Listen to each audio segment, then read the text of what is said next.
Welcome back, everybody. Cooking with AK. We're back in the Ace-Net kitchen for a very excited episode. I hope you guys are excited as I am. We got some really cool stuff cooked up today. We're actually going to, if you watched our last episode, use pretty much all the ingredients that we blanched, vacuum sealed, and froze, and we're going to turn that into a complete meal. So I'm going to show you how you can take those preserved vegetables, that produce, that fruit, and turn it into something that the whole family will enjoy. I just want to remind everybody, all the produce that we used in the first episode came from the Chester Hill produce auction. This video is part of a great partnership with the entire Appalachian Accessible Food Network. That does include Ace-Net, ourselves, CFI as well, and Rural Action. I mean, obviously we always think it's great to source produce locally, and if you want to take part in this in any way, you're welcome to do your part, and the more hands we can have on, the better. You can contact any of our organizations and we'll point you in the right direction. So like I said, guys, we got a really exciting meal plan for today.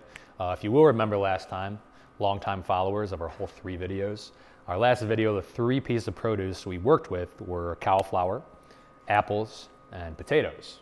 Okay, so here's what we did. I'm gonna give you a rundown. In front of me here, I have our cauliflower steaks. I thawed them out, marinated them overnight, vacuum seal marinated. We had a combination, the marinade of soy sauce, some white sugar, salt, pepper, obviously, some grated garlic, some grated ginger, a little bit of apple cider vinegar, some lemon juice, and a little bit of vegetable oil, okay? And what that's gonna do, the overnight kind of marinade, it actually got a little bit of it reserved right here in case we want to brush some on during the grilling. We are going to grill these. I know it's the winter time, but we're still allowed to grill, guys. Okay, don't get it twisted. We might brush it with a little bit of this marinade as it's cooking or after we take it off to help really seal in the flavor.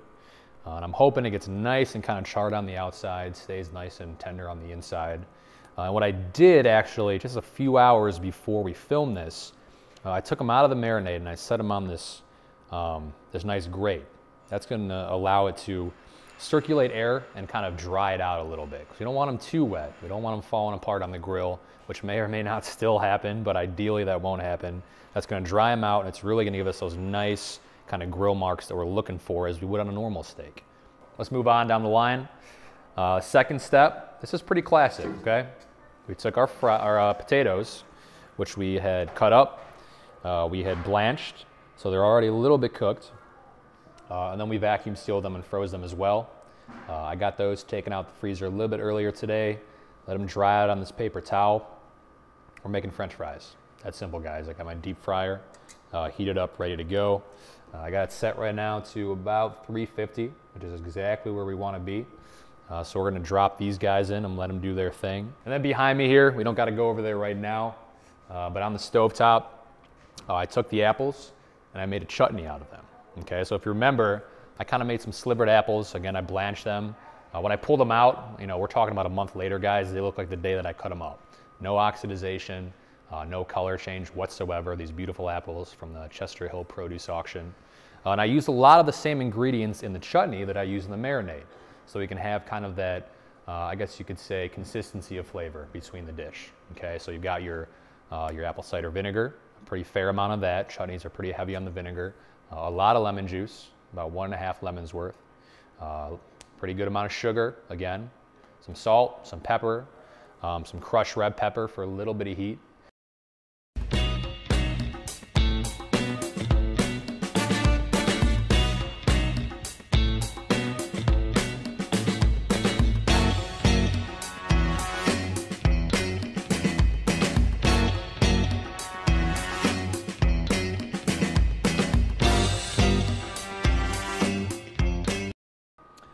All right, guys, so it's time to start cooking.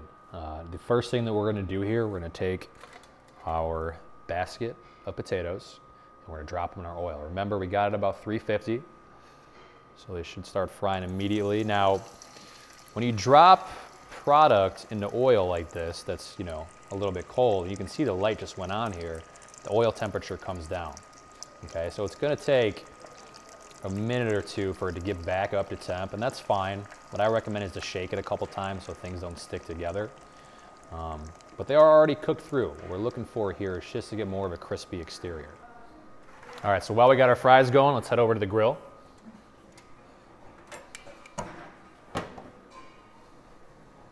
Make sure it's nice and hot, okay? Again, because we did blanched cauliflower, not gonna need a whole lot of cooking. What we're really looking for here is try to get those grill marks on there that everybody loves. Our apple chutney is heated through. That's just gonna be a nice kind of finish on top of the steaks at the end. Again, we're taking those flavors that are already happening in the cauliflower steaks. We're just giving them a little bit of a lift with the acidity that we find in our chutney. So as you can see, we're starting to get a little texture on there. Not quite brown yet, but you know, one thing we want to keep in mind when we're deep frying, guys, first off, be very careful, okay? As you saw, I did dry these potatoes out before I grilled them.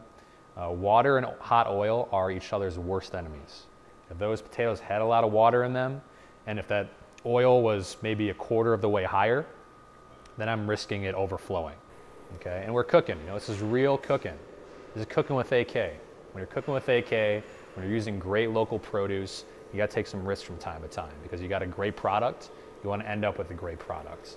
And you can treat it simply, and I'm all for that too, but I like to sometimes step outside that. So feel free to follow some of these steps. You don't gotta, you know, cook it as much as I did quite, but all in all, I think if you experiment and get a little bit adventurous in the kitchen, ultimately it's gonna be a rewarding experience. While we're waiting in the meantime, I'm gonna take some of this reserve marinade here that I saved. Came straight from the bag. You know, there's no reason to get rid of it. One more benefit to grilling or cooking vegetables: when you marinate them, you don't want to use the marinade from raw meat. You don't want to take your, you know, leftover Italian dressing, whatever you use to marinate your chicken, and then brush a cooked product with that. That's what we call cross-contamination, okay? But since this was just marinating cauliflower, we don't got to worry about the whole raw meat, not raw meat thing. It's just a raw vegetable. It's not going to hurt anybody. So if I had a pastry brush, I would use it. But you know, again, we're cooking. I got what I got. So I'm gonna take some of this. I'm gonna stir it up a little bit. I'm just gonna pour it over the top. It's a cascade of flavor. Times like these when I really want to say Flavor Town, but somebody took that saying a while ago. All right, gang. Well, we're on the final step here. I believe our fries are done. They ended their life in a beautiful hot tub of oil, so we can take them out. And while they're still hot, as soon as you take them out of the fryer, as far as very important for any fried food, we're gonna hit them with a fresh cascade of salt. Cascade, word of the day in Cooking with AK.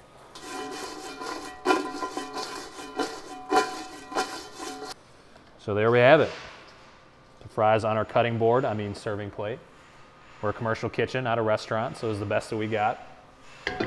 And there you have fully composed meal, courtesy of some great produce. All right, guys, so thanks again for tuning in. I'm gonna go ahead and dig in here. I'm gonna share with some of our staff that we have here that they smelled, that came from far away to enjoy some of this. And I hope you guys continue to tune in, leave comments, likes, shares, and any ideas that you have, suggestions are always welcome. Talk to you soon. As you can see, we got some Satisfied. We used to be hungry men, not anymore. You guys full now? Satisfied? All right.